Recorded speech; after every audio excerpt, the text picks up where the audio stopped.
Okay, so today I just wanted to hop on the call really quick to discuss the order this year. Alyssa, Yeah, where are you right now? I'm at Honest Hours Nail Salon.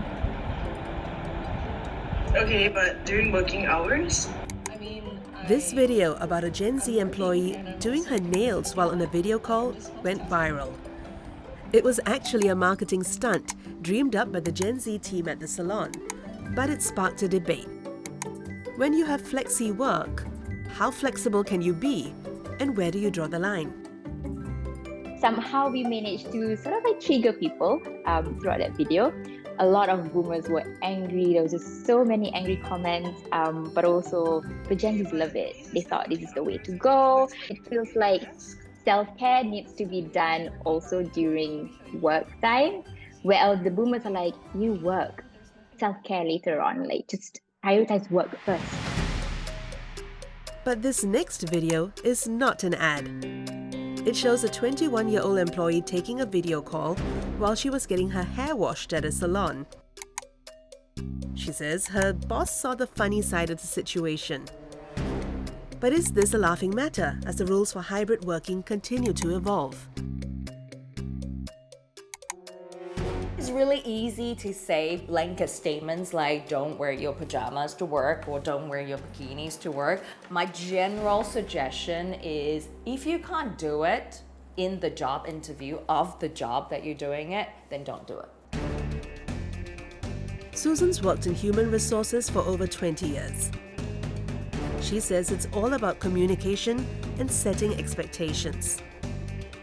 You know, I see it a lot at work, and the scenario is almost like, don't have your video on if you're going to do this. That's my opinion. But second is having very clear expectation setting, right? If you're going to be out, just give a heads up. I'm going to be out. Can I have my video off? If the answer is no, then you should make the right choices, right? Reschedule your appointments. This particular video shows me is much more about expectation manager, and to be honest, it's about relationship. So what happens when work relationships get tested in person?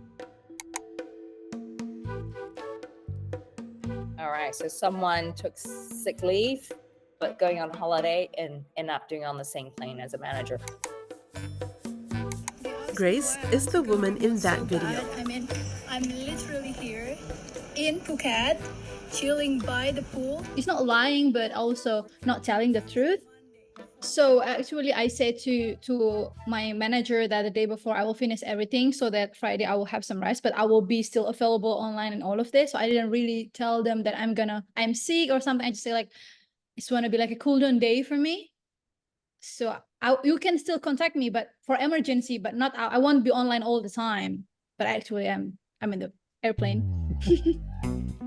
All right, so in this sense, no, definitely no go. One, clearly you did not do your research. So if you're gonna be away, you didn't know your manager is away, I think that's one thing. Let's not confuse this as a generational conversation.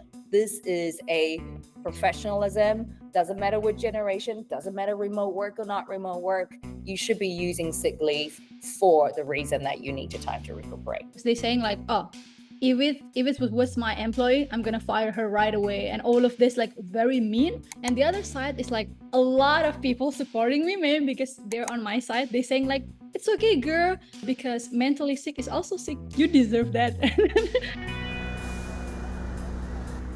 So is this about a generational clash of cultures? Susan says it's technology that's been the big game changer.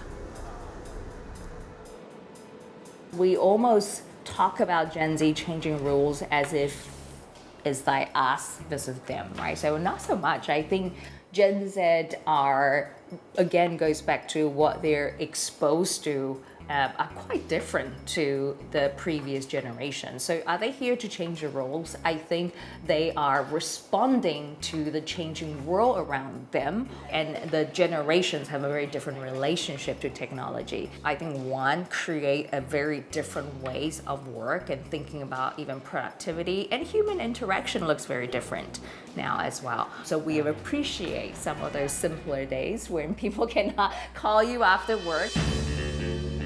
For Grace, going viral has given her new insights into work-life balance. We asked her if she would try the same travel trick again. I think don't do the same thing as I did.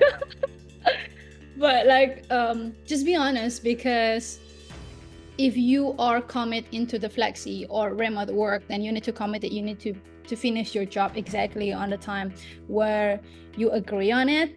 And if there is something that is come in between, let's say something is urgent, so you need to go here, you need to go there, it's just being transparent and tell the person you're working with either your boss or your coworkers that you're having something, because I think transparent is always a good way to communicate with the person you're working with.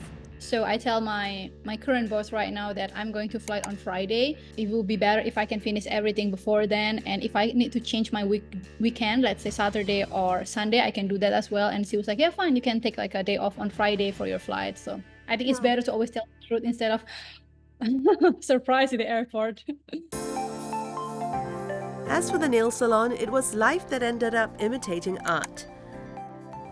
After their marketing ad went viral, they ran a real-life event, and bosses were invited as well. People were coming in with their bosses to do their nails, and I thought it was pretty shocking. I think, well, I guess, some bosses are okay with that, doing nails together while they get their meetings done on the spot. So that was an eye-opener for sure for us, which is very interesting, and I think we might do it again after all.